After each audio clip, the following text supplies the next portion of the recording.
పెళ్ళైనా పండగైనా వేడుక ఏదైనా పట్టుచీరల ప్రత్యేక వేదిక వారాహి సిల్క్స్. ఆదిలాబాద్ జైలు నుంచి మాజీ ఎమ్మెల్యే బాల్కా సుమన్ రిలీజ్ అయ్యారు. Chennur junior civil court bail మంజూరు చేయడంతో జైలు నుంచి బాల్కా సుమన్ బీఆర్ఎస్ నేతలు విడుదలయ్యారు. అయితే 14 రోజుల తర్వాత బెయిల్పై విడుదలయ్యారు బాల్కా సుమన్.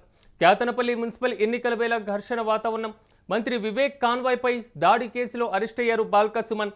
ఇక జైలు వద్ద సంబరాలు చేసుకుంటున్నారు బాల్కా సుమన్ యొక్క అనుచరుడు.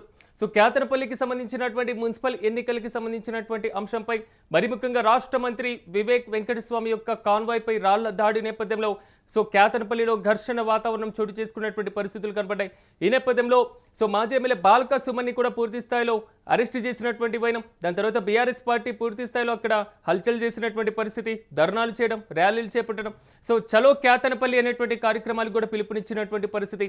సో ఎన్నికల్లో అక్రమాలు, రిగ్గింగ్ అనేటువంటి అంశం ఒకవైపుకు వస్తుంటే దాడులు అనేటువంటి అంశం మరోవైపుతో మాత్రం క్యాతనపల్లి మున్సిపల్ ఎన్నికల వేళ సో పూర్తి స్థాయిలో రాజకీయ ఉద్రిక్త పరిస్థితుల వైపు అడుగులు వేశాయి.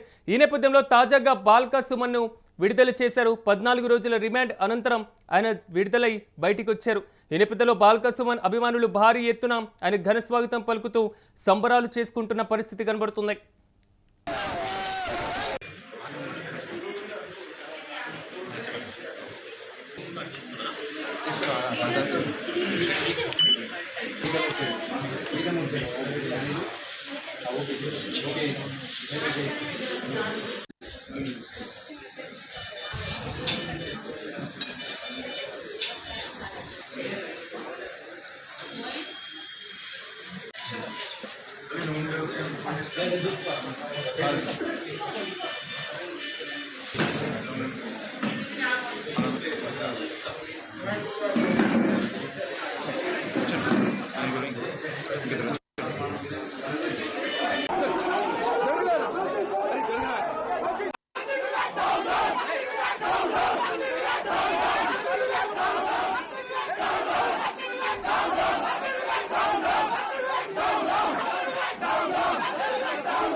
ఇక ఇదే అంశానికి సంబంధించి మరింత సమాచారం మా ప్రతినిధి సతీష్ అందిస్తారు. సతీష్, చెప్పండి, బాల్కా సుమన్ అయితే ఎట్టకేలకు రిలీజ్ అయ్యారు. అభిమానులు మాత్రం సంబరాలు చేసుకుంటున్న పరిస్థితి కనబడుతుంది.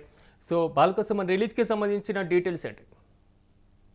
ముఖ్యంగా బీఆర్ఎస్ నేత మాజీ ఎమ్మెల్యే బాల్కా సుమన్ ఈ రోజు ఆదిలాబాద్ జిల్లా జైలు నుండి విడుదలైన పరిస్థితి కనబడతా ఉంది. ఏదైతే క్యాతనపల్లి మున్సిపల్ ఎన్నికల వేళ అక్కడ జరిగినటువంటి ఏదైతే ఈ సంఘర్షణ ఉందో, ఈ సంఘర్షణకు సంబంధించి కూడా మొత్తం 14 రోజుల జ్యుడిషియల్ రిమాండ్ అయితే విధించింది. దానికి సంబంధించి ఆయన ఈ రోజు బయటకు వచ్చిన పరిస్థితి కనబడతా ఉంది.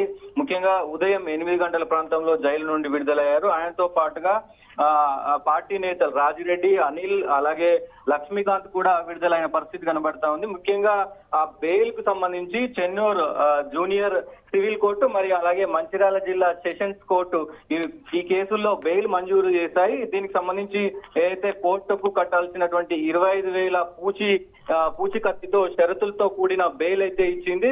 క్యాతనపల్లి మున్సిపాలిటీలో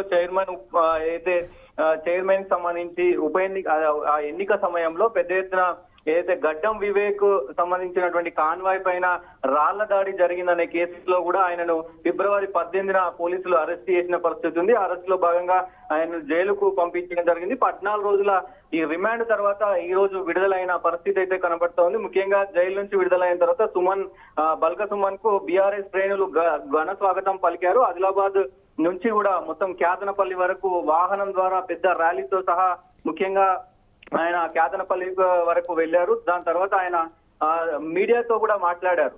ముఖ్యంగా ఆయన మీడియాతో మాట్లాడుతూ ఏదైతే తన పైన అక్రమ కేసులు పెట్టారు, అధికార పక్షం రాజకీయ కక్ష సాధింపు చర్యలకు పాల్పడుతుందంటూ కూడా తీవ్ర విమర్శలు చేసిన పరిస్థితి ఉంది. దీనికి మూల్యం కూడా మీరు సమర్పిస్తారు, ఇంకొక 2 సంవత్సరాలు ఆగండి, దీనికి సంబంధించినటువంటి మొత్తం మూల్యం మీరు సమర్పించుకుంటారంటూ కూడా ఆయన వ్యాఖ్యలు చేసిన పరిస్థితి ఉంది. ముఖ్యంగా క్యాతనపల్లికి సంబంధించి ఎన్నికల్లో దాదాపు ఈ ఏదైతే మున్సిపాలిటీలు దాదాపు 22 వార్డులు ఉంటే బీఆర్ఎస్ 10 వార్డులు, కాంగ్రెస్ 7, సిపిఐ 4, బీజేపీ 1. అయితే సిపిఐకి మొత్తం కూడా సిపిఐ పార్టీ బీఆర్ఎస్ కు మద్దతు ఇవ్వడంతో దానికి సంబంధించి అప్పటికే 14కు చెందినటువంటి పరిస్థితి ఉంది, మెజారిటీ ఉంది. కానీ అక్కడ కొంత ఉద్రిక్తతల నడుమ మొత్తం కూడా ఈ మున్సిపాలిటీ ఎన్నికలు వాయిదా పడిన పరిస్థితి కనబడుతోంది.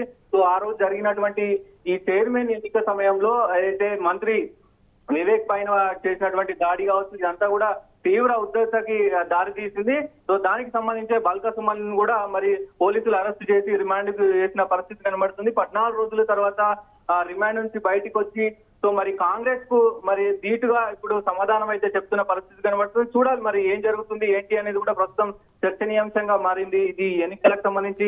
సతీష్, కొంతవరకు ఎందుకంటే క్యాతనపల్లి ముందు నుంచి ఉద్రిక్తతల వైపే ఉన్నటువంటి నేపథ్యంలో ఆ మున్సిపాలిటీకి సంబంధించి బీఆర్ఎస్ పార్టీ కాంగ్రెస్ పార్టీ మధ్య ఉన్నటువంటి ప్రధానమైనటువంటి పోటీ కూడా తెలిసిందే. ఈ నేపథ్యంలో బాల్క సుమన్ రిలీజ్ అయ్యారు కాబట్టి సో మున్సిపాలిటీకి సంబంధించినటువంటి కీలక నిర్ణయాలు ఏమైనా జరిగేటువంటి ఛాన్సెస్ ఏమైనా ఉన్నాయా? అంత అవకాశం ఉంటుందా? డెఫినెట్ గా ఇప్పుడు ఈ ఎన్నికలకు సంబంధించి మరి ఎప్పుడు చైర్మన్ ఎన్నిక జరుగుతుంది అనేది ప్రధానంగా చర్చ జరుగుతోంది. సో తెలంగాణ రాష్ట్ర వ్యాప్తంగా ఇటు ఆదిలాబాద్ లో కూడా రాజకీయ వర్గాల్లో కొంత ఆసక్తికరంగా ఉంది. దీనికి సంబంధించి ఈ గతంలో మరి బీఆర్ఎస్ కు 10 వచ్చినటువంటి ఆ 10 కౌన్సిలర్లు, దాంతో పాటు సిపిఐకి సంబంధించినటువంటి 4 వార్డులు కూడా మరి ఇది సిపిఐకి సంబంధించిన వాళ్ళు ఇటు ఏదైతే కాంగ్రెస్ మిత్రపక్షం కాబట్టి మిత్రపక్షానికి సపోర్ట్ చేస్తారా, లేదంటే మరి ముందుగానే ఏదైతే పొత్తు పెట్టుకుంటామని చెప్పినట్టు బీఆర్ఎస్ తో పొత్తులో భాగంగా మరి బీఆర్ఎస్ కు సపోర్ట్ చేస్తారా అనేది ప్రస్తుతం చూడాల్సిన అవసరం అయితే ఉంటది. ఇది వివేక్ కి చాలా ప్రతిష్టాత్మకంగా ఈ చెన్నూరు ఉంటది కాబట్టి మరి చూడాలి అసలు ఈ చైర్మన్ ఎన్నిక ఎట్లా ఉండబోతుంది ఏంటి అనేది ప్రధాన అంశంగా చూడాల్సిన అవసరం అయితే ఉంటది. Siraj. Right Satish, thank you. మొత్తం మీద ఆదిలాబాద్ జైలు నుంచి మాజీ ఎమ్మెల్యే బాల్క సుమన్ రిలీజ్ అయ్యారు. Chennur junior civil court bail మంజూరు చేయడంతో జైలు నుంచి బాల్క సుమన్తో పాటుగా బీఆర్ఎస్ నేతలు కూడా విడుదలయ్యారు. 14 రోజుల తర్వాత బెయిల్పై విడుదలయ్యారు బాల్క సుమన్. ఈ నేపథ్యంలో క్యాతనపల్లి మున్సిపల్ ఎన్నికల వేళ ఘర్షణ వాతావరణం చోటు చేసుకోవడం, సో మంత్రి వివేక్ కాన్వాయ్పై దాడి కేసులో అరెస్ట్ అయ్యారు బాల్క సుమన్. జైలు వద్ద సంబరాలు చేసుకుంటున్నారు సుమన్ యొక్క అనుచరులు. సో నెక్స్ట్ క్యాతనపల్లికి సంబంధించినటువంటి మున్సిపల్ చైర్మన్ ఎన్నిక సందర్భంగా సో బాల్క సుమన్ ఏమైనా కీలకమైనటువంటి ప్రక్రియల వైపు మళ్ళీ వెళ్ళిపోతున్నారా? మరి ముఖ్యంగా చెప్పుకోవాలంటే బీఆర్ఎస్ పార్టీ వైపు పావులు గడిపేటువంటి అవకాశం ఉన్న చైర్మన్ పీఠాన్ని ఈసారి బీఆర్ఎస్ పార్టీ కూడా ప్రతిష్టాత్మకంగా తీసుకుంది కాబట్టి బాల్క సుమన్ రిలీజ్ అయ్యారు కాబట్టి నెక్స్ట్ ఎలాంటి వ్యూహాలతో ముందుకు వెళ్తారనే దానిపైన ఉత్కంఠ కొనసాగుతుంది.